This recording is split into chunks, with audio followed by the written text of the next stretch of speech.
మిత్రులకు నమస్కారం. వనజా తాతినేని కథలకు స్వాగతం. ఈరోజు నేను వినిపించబోతున్న కథ ఈస్థెటిక్ సెన్స్ కథా సంపుటిలో ప్రచురింపబడిన వాతాపి జీర్ణం కథ. రచన వనజా తాతినేని. వినండి. వాతాపి జీర్ణం కథ. డి విటమిన్ కోసం ఎండలో కూర్చుని ముఖంపై పేపర్ కప్పుకున్నాను. యూఎం కొద్దిగా కుంటుకుంటూ చిన్న బౌల్లో నీరు తీసుకొచ్చి విండోసిల్లో అమర్చిన కుండీలో పీస్ లిల్లీ మొక్కకు పోసింది. యూఎం అంటే ఉదయమిత్ర, నా భార్య. రిటైర్ కావటానికి ఇంకో 6 ఏళ్ళు పడుతుంది. మోకాలు నొప్పి బాగా ఇబ్బంది పెడుతుందనుకుంటా. కుంటుతుంది తప్ప పని మనిషిని గేటు దాటి లోపలికి రానివ్వదు. రోజు రాత్రిపూట బాదం గింజలను ఆ బౌల్లో నానబెడుతుంది. ఉదయాన్నే ఆ నీరు తెచ్చి జాగ్రత్తగా ఆ మొక్కకే పోస్తుంది.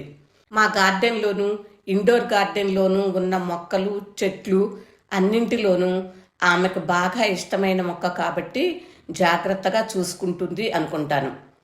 పైసా ఖర్చు లేకుండా స్నేహితులు బంధువులు ఇళ్ల దగ్గర అడిగి తెచ్చిన కొమ్మలను జాగ్రత్తగా నీరు నింపిన గాజు సీసాలో పెడుతుంది.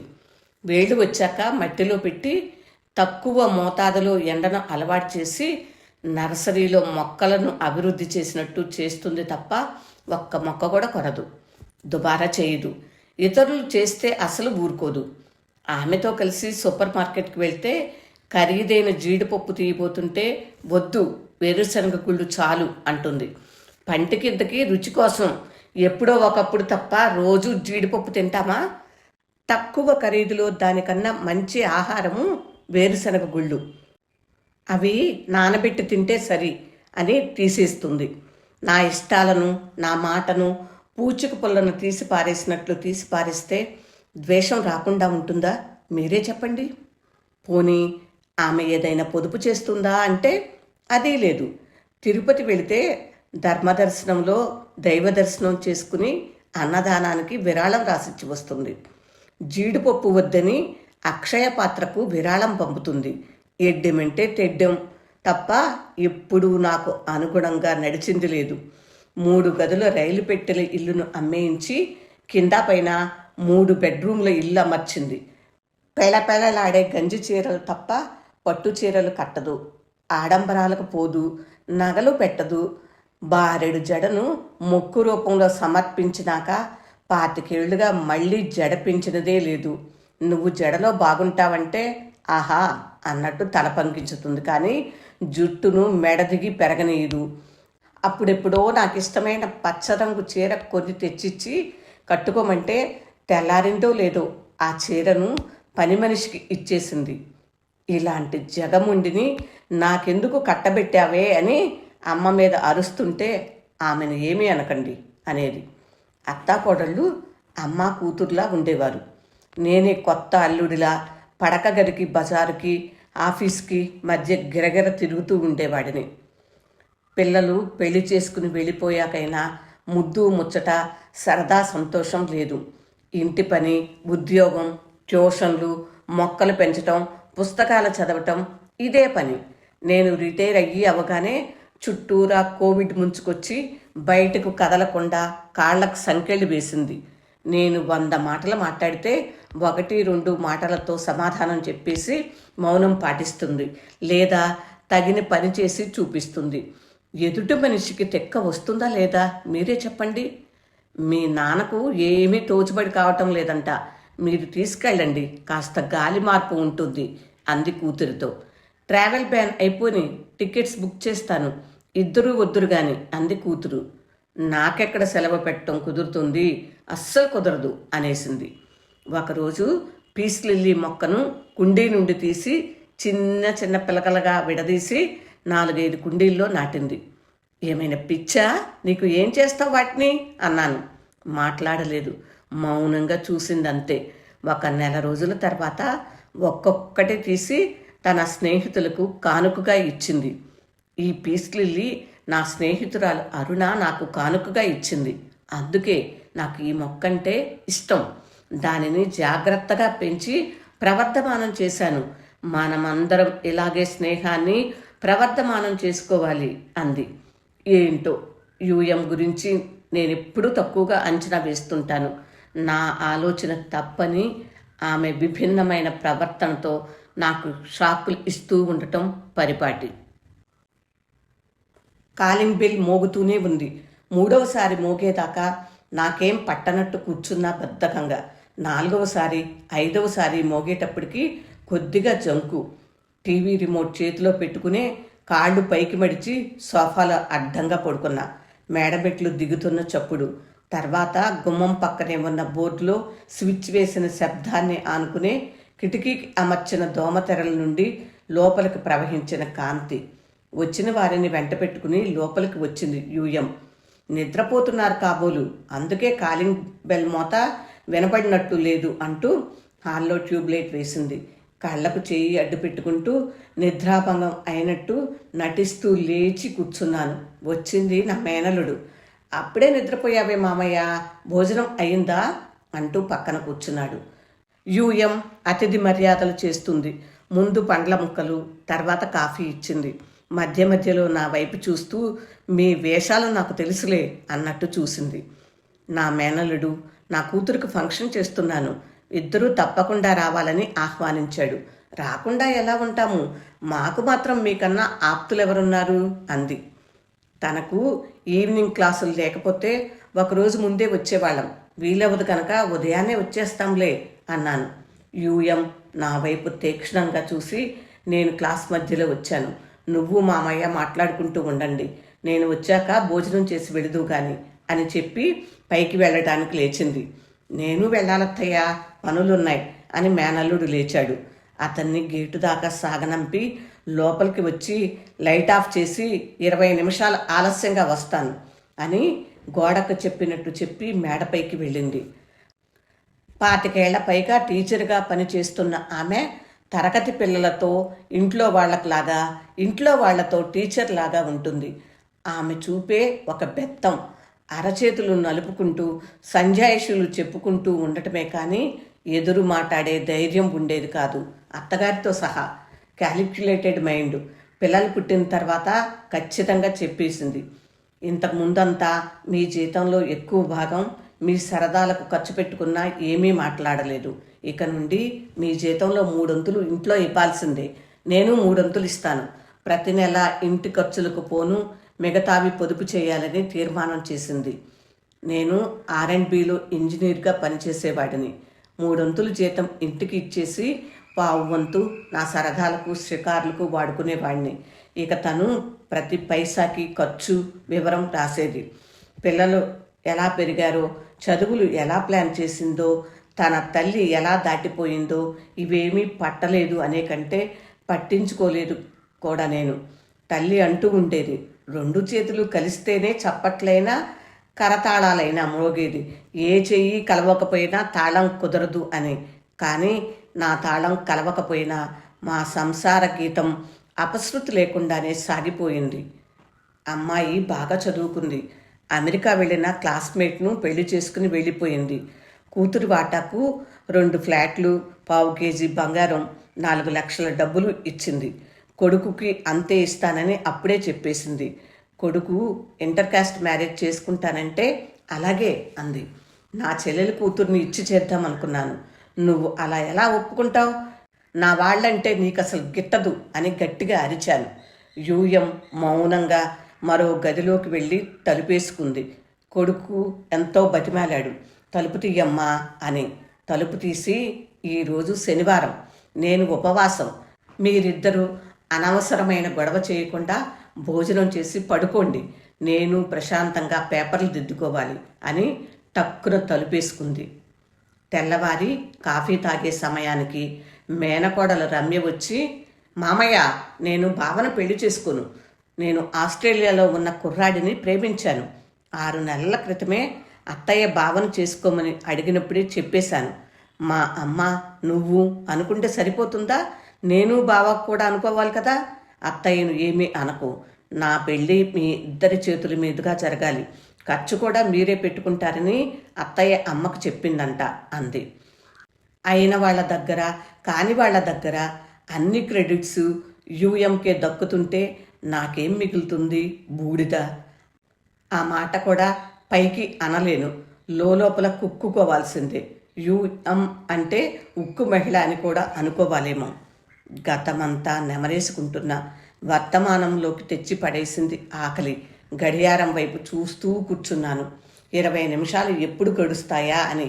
నిజానికి నేనే పెట్టుకుని తినేయచ్చు. ఎలక్ట్రిక్ కుక్కర్లో అన్నం తయారుగానే ఉంటుంది. కానీ బద్ధకం. పైగా గిన్నెల మీద మూత పెట్టలేదే. ఆవకాయ ఎందుకు వేసుకున్నారు అనే చూపులను ఎదుర్కోవాలి. అదే కాకుండా భోజనానికి ముందు ట్యాబ్లెట్ వేసుకోవాలి. అది ఏ ట్యాబ్లెటో ఏమో నాకేమి తెలుసు కనుక ఆమె వేళ ప్రకారం చేతిలో పెట్టి నీళ్ల గ్లాసు చేతికిస్తే వేసుకోవటమే. డాక్టర్ చెప్తూనే ఉన్నాడు, చిన్న చిన్న వ్యాయామాలు, వాకింగ్ చేస్తూ ఉండమని. బద్ధకంగా బాల్కనీ గార్డెన్లో కేను ఉయ్యాలలో కూర్చుని 2-3 న్యూస్ పేపర్స్ను తిరగేసి మడిచేసి చదవటం, సోఫాలో కాళ్ళు ఆరజాపుకుని నిలకడలేని మనసుతో క్షణానికో ఛానల్ మార్చడం తప్ప. హాల్లో లైట్ వెలిగింది. యూఎం చేతులు శుభ్రం చేసుకుని వచ్చి టాబ్లెట్ అందించింది. గేటు ముందు వరకు వెళ్ళి ఆడపిల్లలను వాళ్ళకు భద్రంగా అప్పచెప్పి గేటుకు తాళం వేసి వచ్చింది. అంతా తమ కాలనీలో పిల్లలే. కోవిడ్ మూలంగా ఆన్లైన్ క్లాసులు, చదువులో వెనకబడిన పిల్లలకు మ్యాథ్స్ చెప్పమని పేరెంట్స్ వచ్చి రిక్వెస్ట్ చేస్తే సరేనంది. ఆ రోజు పేరెంట్స్ వెళ్ళాక గొడవ పడ్డాను. వారందరినీ పోగేసి నన్ను కోవిడ్ పాలు చేయాలని కదా పిల్లమందరిని ఇంటికి రప్పిస్తున్నావు అని. జాగ్రత్తలు తీసుకోవాలి, ఎన్నాళ్ళు ఇలా కూర్చుంటాం బాధ్యత లేకుండా అంది. పిల్లలకు మ్యాథ్స్ క్లాసులు మొదలుపెట్టక ముందే నాకు కోవిడ్ అంటూ కూర్చుంది. కార్పొరేట్ హాస్పిటల్లో జాయిన్ చేయమని నేను. అంత ఎక్కువ లేదు, తగ్గిపోతుందని ఆమె. రాక్షసి, నేను చస్తే నా డబ్బుతో హాయిగా జల్సా చేయాలని కదూ అని తిట్టిపోశాను. గదిలోకి వెళ్ళి తలుపేసుకుని కూర్చుంది. నాతో మాట్లాడటం పూర్తిగా మానేసింది. కొడుకు కూతురు నుండి ఫోన్లు వరద. నా మీద ప్రేమో లేదా జాలి ఏదో ఒకటి చూపకుండా తల్లిని వెనకేసుకొచ్చి, నాన్నా నీకు సేవలు చేస్తే అమ్మకు కూడా అంటుకోవచ్చుగా, అయినా ఆమె హాస్పిటల్లో జాయిన్ చేయను అందంటే నువ్వు అర్థం చేసుకోవాలి.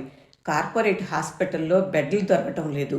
దొరికినా లక్షల బిల్ వేసి పిండుకున్నాక పోతే శవాన్ని కూడా ఇవ్వటం లేదంట. రోజు ఎన్ని వింటున్నాం అని అన్నాడు కొడుకు. భయమేసి హాస్పిటల్ వద్దన్నాను. అల్లుడి స్నేహితుడు ఫోన్లోనే ట్రీట్మెంట్ ప్రారంభించాడు. ఆమె శిష్యులు మందులు, పండ్లు అన్నీ గుమ్మం ముందుకు చేర్చారు. నాకు కోవిడ్ తగ్గి ఆమెకు మొదలైంది. మామూలుగా పనులు చేసుకుంటూ, మందులు మింగుతూ, పుస్తకాలు చదువుకుంటూ, సంగీతం వినుకుంటూ దాటేసింది. ఇప్పుడు మేడ మీద క్లాసులు మొదలెట్టింది. అది ఉచితంగానే. అందరికీ ఉదారమే, నాకు తప్ప. డాక్టర్ గట్టిగా చెప్పేశాడు, 3 నెలల వరకు ఆల్కహాల్ ముట్టకూడదని. డబ్బు అందకుండా, కార్డులు కనపడకుండా దాచేసింది రాక్షసి. ఎంత తిట్టినా ఎదురు మాట్లాడదు.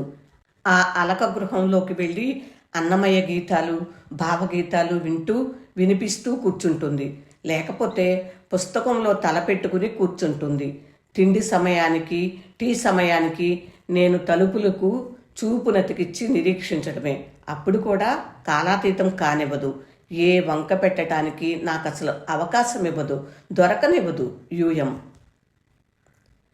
మేనల్లుడు కూతురికి చిన్న గొలుసు కొందాము, గోల్డ్ షాపుకి వెళదాము, బయలుదేరండి అని చిన్న స్లిప్ పెట్టింది మధ్యాహ్నం టీ కప్పుతో పాటు. నా మనసులోనూ అదే కోరిక. ఎలా తెలుసుకుందో ఏమో. బట్టలు వేసుకుని రెడీ అయ్యాక, ఎలా వెళ్ళటం, నేను కారు నడపలేను అన్నాను. జవాబుగా ఫోన్ తీసి, ఓలా కారేనా, వీధి చివర వాటర్ ట్యాంక్ పక్కన ఇల్లు, రెడీగానే ఉన్నాం, వచ్చేయండి అంది. నేను బయటకు వచ్చి నిలబడితే తలుపులు తాళాలు వేసి గేటు తాళం వేసి పక్కన వచ్చి నిలబడింది. కట్టుదిట్టమైన మాస్కు గ్లౌసు ధరించి నా వైపు చూసింది. Face mask ధరించమని. విననట్టు ఊరుకున్నాను. ముఖం చిట్లించి కారు డోర్ తెరిచి ఎక్కమన్నట్టు చూసింది.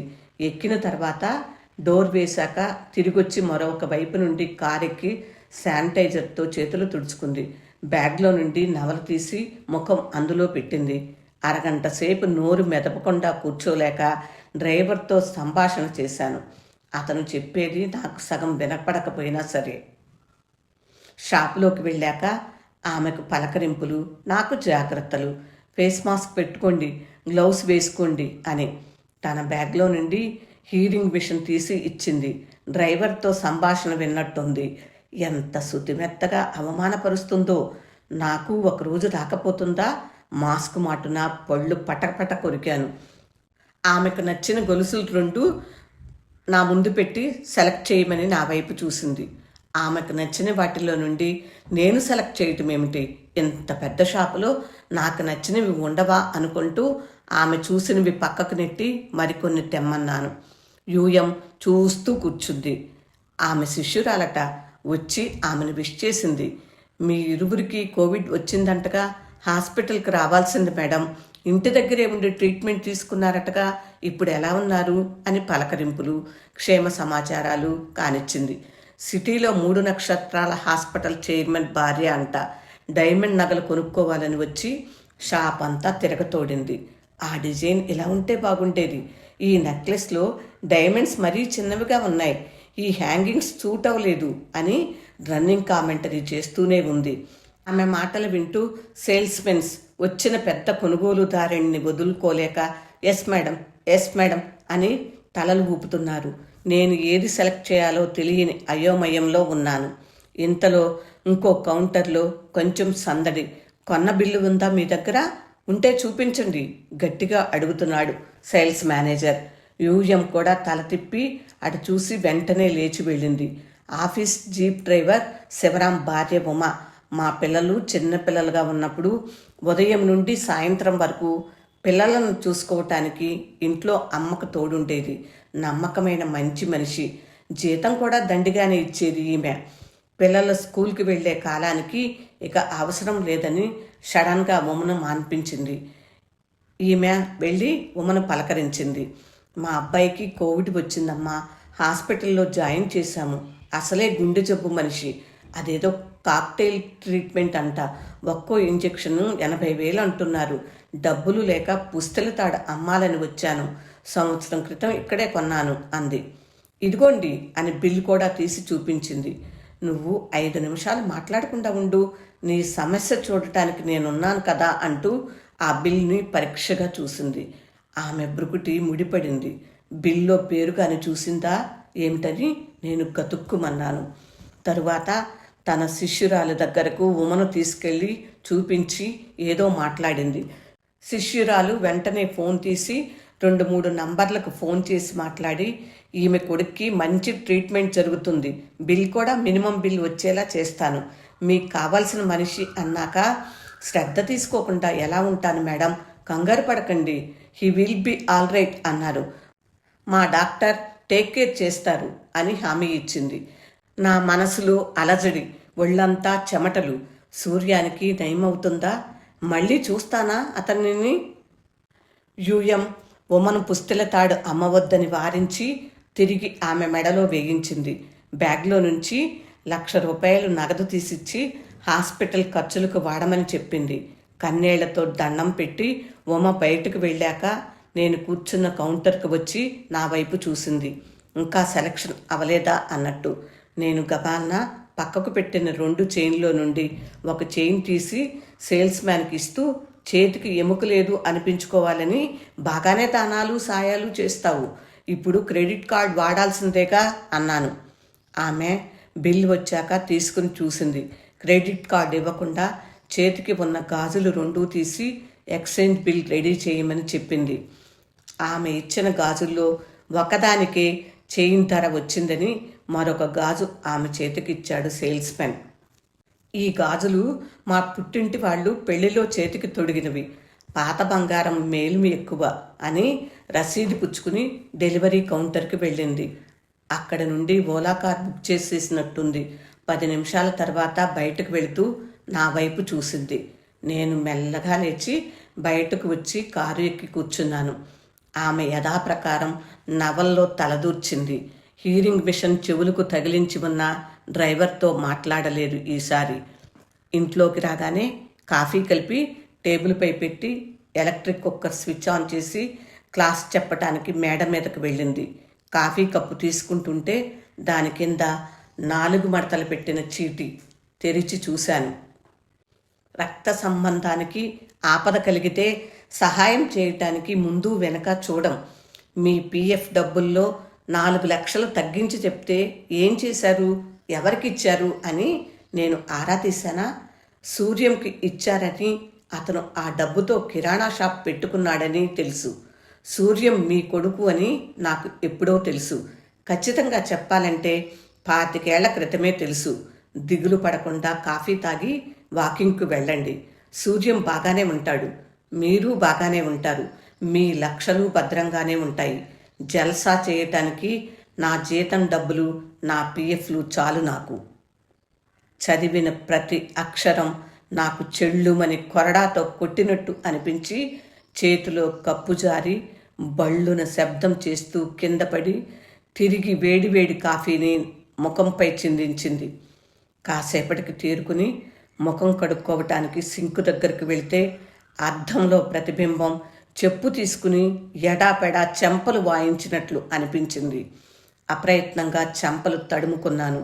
ఉమతో తనకు ఉన్న ప్రణయ రహస్యాన్ని తెలుసుకుని ఏమాత్రం బయటపడకుండా గుప్పిట మూసి దశాబ్దాలు నెట్టేయగలవచ్చని, అవమానం ఇంత మెత్తగా పదునుగా చేయవచ్చు అని ఈ రాక్షసికి తెలిసినట్టు ప్రపంచంలో మరెవరికీ తెలియదేమో. సిగ్గులేని ఈ ముఖాన్ని ఆమెకెలా చూపను? భూమి బద్దలై అక్కడికక్కడ కూరుకుపోతే బాగుండును అనిపించింది. దిండులోకి ముఖం కూర్చుకుని పడుకున్నానన్న మాటే కానీ మూలనున్న అహం బయటకు వచ్చింది. మగవాడన్నాక ఏవో కొన్ని సరదాలుంటాయి, అవి తీర్చుకున్నాను. ఆమెకు, కుటుంబానికి ఏమన్యాయం చేశాను? 3 వంతులు జీతం దారపోసాను కదా. ఇంకా ఆమె అడుగులకు మడుగుల తల సమర్థించుకున్నాను. ఈ లోపలి మాటలు బయటకొస్తే పెద్ద గొడవలేం జరగవు, కానీ ఆమె చూసే చూపునే భరించలేను. అంతా ఏకతాళం. మరింత గిల్టులో కూరుకుపోకుండా నన్ను రక్షించడానికి కొడుకు నుంచి ఫోన్ కాల్. నానా, బట్టలు సర్దుకుని రెడీగా ఉండండి, నా వెంట హైదరాబాద్ వద్దురు గాని అని. లేచి గబగబా బట్టలు, మందులు అన్నీ సర్దేశాను. వీలైతే హైదరాబాద్ నుండి కూతురు దగ్గరకు వెళ్ళటానికి వీలుగా పాస్పోర్ట్ కూడా పెట్టుకున్నాను. ఆమె క్లాస్ ముగించి రాకముందే కొడుకు వస్తే బాగుండుననే అత్యాశతో గేటు వైపు చూస్తూ అనుకున్నాను, ఇంతకు ఈ జీవితకాల అవమానం ఆమెకా నాకా? కొడుకు వస్తున్న జాడే లేదు. గేటు నుండి పిల్లలందరూ ఉత్సాహంగా బయటకు వెళ్ళారు. యూయం చప్పుడు లేకుండా లోపలికి వచ్చింది. చేతులు కడుక్కొని వచ్చి ట్యాబ్లెట్, నీళ్ల గ్లాసు చేతికి అందించింది. తలంచుకుని అందుకుంటూ జీర్ణం జీర్ణం వాతాపి జీర్ణం అనుకున్నాను. వాతాపి జీర్ణం. ఈ కథ ఈస్థెటిక్ సెన్స్ కథా సంపుటిలో స్వీయ ప్రచురణ. రచన వనజ తాతినేని. విన్నారు కదండి కథ. ఎలా అనిపించింది? మీ స్పందనను కామెంట్ బాక్స్లో తెలియచేస్తారు కదా. మీ స్పందన కోసం ఎదురు చూస్తూ ఉంటాను. మళ్ళీ ఇంకొక కథతో మీ ముందుకు వచ్చేస్తాను. అప్పటి వరకు సెలవా మరి. నమస్తే. వనజ తాతినేని.